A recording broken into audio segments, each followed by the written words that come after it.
Hi there. Welcome to Monetize Your Business podcast conversations in partnership with FNB.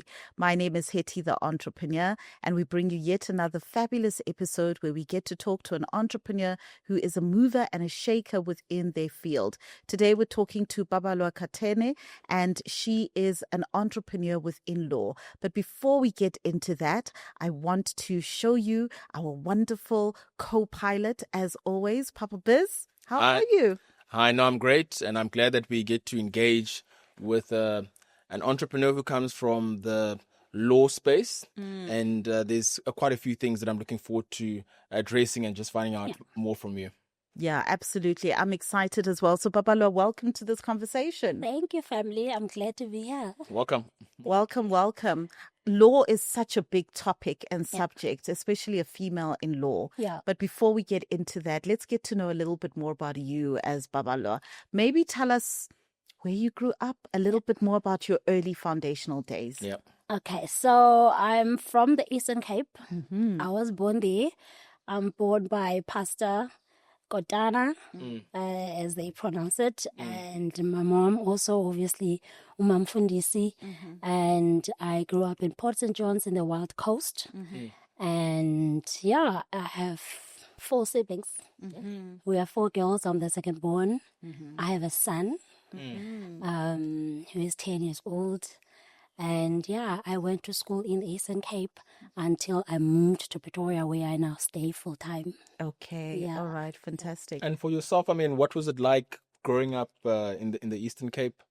It was awesome. I grew up eating a lot of seafood, played a lot outside. You know, when I always tell my friends that when we didn't have, my dad would, because I didn't grow up in a rich family.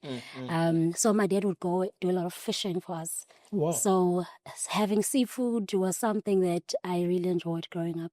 We played a lot. We went to the beach a lot. So That's nice. yeah, it was fun. And yourself growing up? Now I pay so much to experience that. Hey, I was I have to telling go to you. Cape Town to do that. I was wondering because Exactly. what ends up happening sometimes is that when one grows up with a certain type of diet and as a child, then you end up resenting that when you're a bit older and not appreciating. Did you ever go through that? No. Or really? No, I eat seafood all the time. It's my nice. favorite. It's the only thing that I eat it less because it's expensive here. At home, when I compare, I'm like, I buy this for 20 rand and here it's like 250. No, it doesn't make sense. But other than that, no, I haven't experienced that at all. Okay. Yeah. And what was it like for you growing up in a family with 4 girls? It's a struggle. We fight for everything. The toys, the clothes. It was hectic. But we're very close. My sisters are my best friends. Oh, nice. I don't necessarily have a best friend outside of my sisters. It's something that my mom is always motivated to say. I've given birth to so many of you. Yes. If you're looking for a best friend, find one in this house. Yes. So one of my sisters, my best friend is my sister. Just that she stays in America now, but we're very close. It was beautiful because we still talk almost every day. Oh, wow. So it has helped us to really build a very solid relationship, and they've played a very important role in my business as well. So yeah. Are any of your sisters also in business or not really? No, not really. They're all working for. I often see that with people when it's a bit of a bigger family, like 4 individuals, especially if it's girls. There's a point growing up where one's trying to differentiate themselves, create their own identity, so that somebody can see that they're different. Yeah. Did you find that you went through that as well, or not really? No, not really. I think we've always been motivated by our parents to find ourselves at a very young age, and so I didn't struggle to know what is it that I wanted. Yes. And my sisters, they are very independent. Okay. I don't know if it's a closer thing or what, but they are independent thinkers. Everybody does what they want to do. And my parents allowed us also to just be ourselves and do what we. So I've never had any struggle with that. Wow, I love that. And being PKs, pastors' kids, it brings a lot of pressure. A lot of pressure. Did your parents push you in a particular direction in terms of academics or business kind of growing up? My father Mm. told me, how are you going to be a lawyer and be born again? Because sometimes lawyers are compromised, right? Wow. And Sure. it's true. You get compromised. That is why I decided on the field. So being a Christian Yes. has also now directed me Yes. into which field of law do I want to actually practice in. Uh-huh. You know, well, when my father had this conversation with me when I was younger, I was like, no, I can still serve, you know, and be a lawyer. It doesn't affect my job. It doesn't affect my Christianity, but it does, you know, because there's so much other things that I can't necessarily speak about, you know, that really compromise your ethics. Oh, wow. And you have to now make a choice. Do I want to make money? Or do I want to be a person of integrity? Sure, that's really huge. Did you always know that you wanted to be a lawyer from I a wanted young to be a age? political analyst. Really? Yes. Oh wow! Shocked, look at that. What did you find attractive about that? So I had an uncle, my dad's younger brother. Yes. He was so much into politics, so I always shadowed him. You know, and I would watch the news with him. He would tell me what is happening, and I found it interesting. So I was very interested in politics, but I didn't necessarily want to like be a minister or anything like that. I just wanted to analyze what is happening, you know, and bring a solution into the politics, right? So that's the choice that I wanted. But when I went to school, it was full. Okay, the choice you wanted. And then law was my second choice, and now it's my first love. Oh, wow. I can imagine. Yeah. What is it about law that you love? Right now, it's not the money, trust me. I just love having to sit down with people, especially in the field that I'm in, and try to bring resolution, you know, because being a family lawyer, you meet a lot of families that have a whole lot of different problems. And most times I always say to my clients, it is not all the time that family matters will be resolved by courts. You know, sometimes we need to sit down. Let's see if we cannot resolve this in a better way. 100%. And I enjoy a situation where I see families being able to resolve things without so much excessive fighting. Yes. You know, yes. so for me, it just brings me a lot of satisfaction. Yes. When it's done like that. Yes. Yeah. Yes. Absolutely. Yeah. Go for it. Papa. Go for it. So when it came to your studies, where did you study your law? I studied at Walter Sisulu, previously known as UNISTRA, the University of Transkei. Okay. It's in Umtata in the Eastern Cape. And yeah, I graduated in 2016. Then I moved to Pretoria same year. Yeah. Okay. All right. Yeah, and I wanted to check now. It's because I've had friends, you know, go into the law environment, and some of them have gone corporate. It's not actually all of them that have gone into their own practice. How did you end up going in that route, and what was that transition and realization going into it, which is that I'm also now a business owner? You know, I've always known from a very young age that I can't work for someone. I'm in heart, I'm an entrepreneur. And before I did law, while I was still a student, I was into fashion, designing. So I was doing that, and it's something that I owned, something that I was passionate about, something that I love doing. And I was not necessarily used to reporting to somebody. And, you know, owning something or having something of your own means you can be as innovative as you want to be. Yes. You can change and shift things as you see fit, you know, according to whatever is happening at the time. So when I then went and got employed, I realized that this is not going to work for me.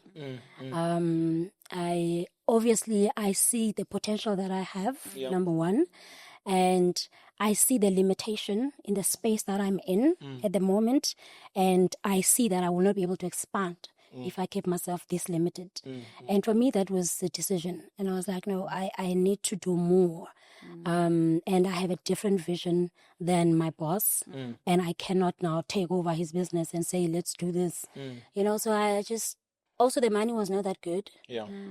So I was like, no, let me just go and do my own thing. Then I just opened in 2020. Because I've seen with some of them, I mean, they see the opportunity that, going on their own and creating something for themselves, there is that potential for, higher income to come through compared to where they were at before. And then there's somewhere, they're really stuck, in that mindset where, they're afraid in terms of, what if it doesn't work? What if I'm not built for this? How were your first days like, and how did you get over that, if you actually experienced that? I have experienced the fear for like 2 years in the business. I'm in the business. I'm still fearing that, is this thing going to work? Am I really, should I close down? Should I go look for work? I mean, 1 year into my company, I was still like, improving my CV. Because I'm thinking, you're in between, did I make a good decision? Yeah. Did I make a good decision? Or was I foolish to start this thing? Because when I started, I didn't really have money. But the thing about running a law firm or starting up a law firm, it's you don't need much. You need to register because you're basically selling your brain and your time. Yes. Right. So you don't need a lot of startup unless you really want to be fancy. And if you can't be fancy and you have the money, then do it. For me, it was just a thing of, okay, I'm deciding now that I need to start. I have this X amount of money with me. I'm not going to mention the amount because I don't want to sound like some motivational speaker. So I had this X amount of little money and I went and I registered my firm and I started working from a friend's firm. Okay. And I started pushing and the fear was there to say, girl, you can get a job and you can get paid well. You are now admitted, you're qualified attorney of the High Court, and you might get more than what you are making here. It seemed like it was not worth it at first, but you get to love it. And the more you gain the passion for it, the more you just want to keep going. And that's how I just kept going. The fear. Did you get any? What was the support like from your parents as you had moved into your own space? Because I recall, like with my parents, when we went into business full time. I mean, my parents were teachers, and there was huge concern in terms of, what are you doing? We support you, we love you, but is this really a wise idea? Have you really thought about it? So what was that like for you? My dad is my biggest fan. I'm very close with my father, my mom as well, but my dad is literally my biggest fan. So my dad gave me his old car, a Honda Ballade, 1990 or something, and he said, well, you can't start a business without a car. Because how are you going to drive to court? And I think for me that was the biggest gift from him. Yeah. And he said, no, you can have this so that, I hear sometimes lawyers work from the boot. So at least if you don't have an office, you have a boot. You've got a boot and you're good to go. So my family was very supportive, including my sisters. One of my sisters came and worked for me as a secretary. Oh, wow. Really? My younger sister. And they really kept me balanced. Even now I have one of my family members in my firm. Okay. They really gave me the support that I needed at the time.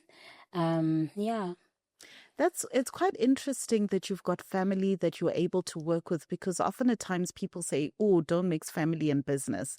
How has been that experience for you? It's not easy. It's not easy, especially now with my latest family member. I think because he doesn't know me outside of, he knows me at home. He doesn't know me how I am at work. And I'm a very jolly person, but at work, I wouldn't necessarily say that I'm jolly. So there's a bit of a struggle there, but I always have that open conversation to say, I need results. If we are in the office, I need to see results. We are not here to talk about family problems and whatever. It's a professional It's a professional environment. I remember the one time he came to the office wearing a cap. I said, that's not going to work. We don't do that. No, we don't do that here. That's because there's nobody in the office that is wearing a cap. You cannot come into my office wearing a cap. So it's a bit of a struggle, but it just needs open conversation. And now, it's working out quite well. Yeah. And so I want to check with you in terms of, your experience, because now you're an entrepreneur. Yeah. Now you're running this, and it's, at what point do you remember where you were going through, maybe you can think of an experience where you're thinking, oh wow, I think this is okay. I think I've learned something, and I'm applying it, and this seems to be working. Do you remember when that happened? Oh, my business is not old. So I opened during COVID. I actually, Oh, that's brave, eh? Sure. so I resigned, and then on a Friday, I think it was on Friday, 26th of March, and the president announced the lockdown. Oh my gosh. And I was like, okay, what must happen now? But I was like, okay, I'm here. I just need to make this work, and I made it work. I had quite, the first 2 years of a business, it's a struggle. Sure. Yes. So the first 2 years of my business was lockdown, My goodness. meaning I'm only starting the actual business struggling 2 years, 2 years after the actual struggle of the COVID. So I struggled a lot. Like I said earlier, I had many times where I said, close down. But I already had these people working in the firm. I was like, okay, what happens with these people if I close down? But then we had a turnaround, right, in my company when we started sitting down with the people that I work with to say, let's have a strategy. Yes. Let's not just swing things. Yes. Because Just that's hope not for gonna the work. best. We can't hope for the best. We need to know what is happening the next 4 months. 100%. What is happening the next 12 months. Yes. If this doesn't work out, what are we going to do? And even the hiring system changed. Who are we hiring and why are we hiring that person? If you're sitting down in an interview with somebody and they want to come and work with you, you really need to know how will this person fit into my business? Do I need this type of an employee right now? Yeah. Or do I need somebody lesser? Do I need somebody who's a high performer? Or do I need somebody I need to train? Yeah. And it took a turnaround when we started having those things in place, when we started having policies in place, when we started having those necessary, every Friday type of meetings. Because when you're starting a small business, those things, you don't mind them. Yeah. You just want to move. You just want to see invoices going out and money being paid. Yeah. But if you do that, also the invoices that are being paid, you don't know where the money is going because there's no plan. Yeah.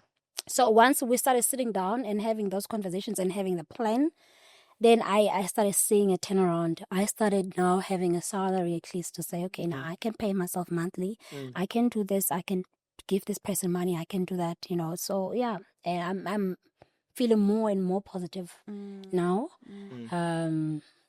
Last year we had a fallout with one of our partners in the business, but I handled it better because there was all of these other things in place and in plan.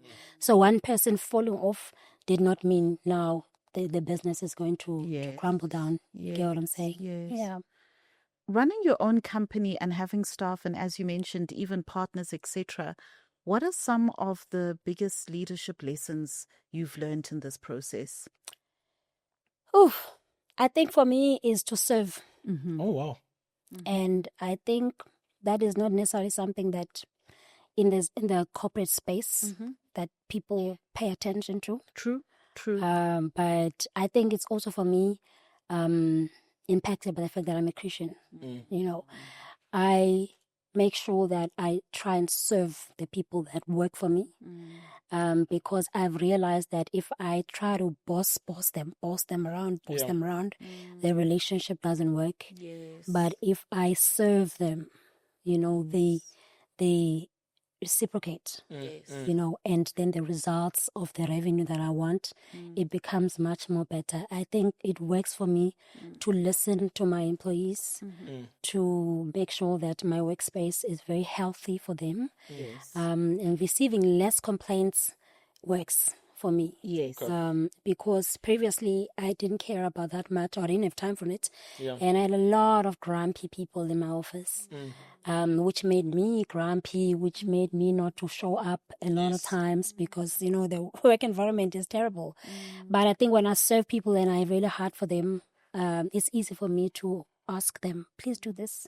Can we do it this way? Exactly. And everybody has a positive response. Yes. Yeah. I think that's quite interesting because when I will watch these American law firm dramas and things like that, it's they portray this thing where the guys on the top, they're very harsh and very bossy with everybody in the firm. And I often think I've read enough leadership books, especially when you're growing a business. that can't work. I mean, that doesn't work. And it's interesting how you are saying something similar in terms of, the world might actually tell you that you must behave in this bossy type of way. Yeah. But when you get to communicate in a way to serve Yeah. those that work for you, it actually brings about a better result that makes more sense for you. It does for me, and it brings a lot of balance in the workspace. I'm well, if you were to talk to the people that work in my firm, they'll probably say, "Oh, she's very strict," But at the same time, they will be the first people to say, she's the best person, because I think I've managed to find balance in 100%. my saying this has to be done. Yes. The how. I'm saying it. Yes. And that causes them to move. Yes. I still make sure that I keep the boundary there of respect, so, yeah. Yeah, I agree with you there. Just finding that balance is so important. Balance is important. Yeah. Tell me something, you specialize in family law, am I correct? Yes. What does that entail exactly? So we do family trusts. Child custody, divorce, contracts, marriage contracts, anything, deceased estate, anything that has to do with family issues, wills. That's what I specialize in. Okay. Yeah. All right. Yeah. Okay. And are there any interesting clients that you've experienced where, as you got to get involved in them and their lives and assisting them, where you felt, you know what, I've really served my purpose here? Yeah. Are there any moments where you've had that have felt like that? Definitely. It is not every divorce client that walks into your law firm that necessarily has to divorce. If you pay attention to the story and what the issue is, and I have sat down with a lot of people that are going through divorce, and I always just want to know, is there a way that this thing can work? Can we resolve it? I remember at first when I started off and I was still doing my training, an old lady came into my office. She was going through a lot in her marriage, and I was young. I think I was maybe 28, 29, 8 or 9 or something. And she came into my office. She was obviously a very old lady. And this was my first divorce case where I was working. Yeah. And she told me this story that was so horrible about this man that she was married to. And I remember saying to her, "Can you please excuse me just for a second?" I went into the bathroom and I cried my eyes out because I'm like, what? I don't think, is this what I'm supposed to do every day? Do I need to listen to these things? I could not believe the pain and having to see somebody so old, having to go through all of these things. I went to the bathroom, cried my eyes out, then I came back, composed myself, went and sat down. And I think from that day, I've always wanted to say, what can we do? Is there a solution? Do we have to go through this? So I've had clients where I'm like, oh, okay, they're not doing it anymore. And that for me is a win. Okay. Yeah. I think that's so brave and courageous of you, because the natural response would be like, well, here's business, and the uglier it is, maybe even the more money you'll make, because it'll then be dragged out and they all this and this and that. But to actually have that ubuntu, that human side, to say, actually, these are human beings, and maybe as a human myself, I can also be able to help them in one way or another. But you know what that does? What I've realized that it does, it retains the clients. Right? So in business, you don't want to have a once-off person anyway. 100%. Yes. So I've found that in actually serving people with integrity and having compassion for them, and actually showing that you care, you're not just in corporate, it just brings them back. You will have one client for 5 years just coming back from different legal issues, and calling friends and families and referring you. So in business, people might not see that as, a strength. Yeah. But I definitely see that as strength because it just helps me to retain client, and it really goes back to ethics, integrity and passion and heart for me. Yeah. Yes, 100%. Yeah. No, that's cool. And I think it makes a lot of sense because, the most difficult and most expensive part in business that I often see is actually in attracting a new client. Yeah. And when you treat an existing client with integrity Yes. and with compassion, Yes. then they're able to continue coming back. Yeah. And what I'm hearing from you as well is that they'll even bring referrals. Yes, and they bring things like that. referrals. Yes. And I think in that type of space that you're in as well, it's because it's so personal. I think even referrals makes a huge difference. Yep. As opposed to seeing some ad on Facebook. So, okay, I'm going to contact this. I think referrals would make a big impact for you. They do because a referral already knows the type of work of a company that you are, if I can call it that. They know the type of a company that you are as a person, because also as a sole entrepreneur in law, you, myself, my face, I'm the representative of my company. Yes. I am the brand, so if someone experiences me, they're experiencing the company. And if they can refer to somebody who can experience me even better than you did, they definitely, getting more people and getting their word out there. And also with us lawyers, the marketing strategies that we can use are very limited. We can't market the same way that other businesses do. We have to check that, are you marketing in the way that is allowed by the regulations? So networking, word of mouth, it works much more better. Yeah. Okay. Now, I mean, obviously, like with this part, as we're looking to wrap up this conversation, I'm wondering if when you're looking at your journey, your entrepreneurial journey, is there any advice that you can give some of our audience, because our audience is mostly entrepreneurs? Is there any advice or last words? This is going to sound very cliche, but I don't have anything else to say, but start. I know a lot of people say this, but it's the truth. So with me, I started.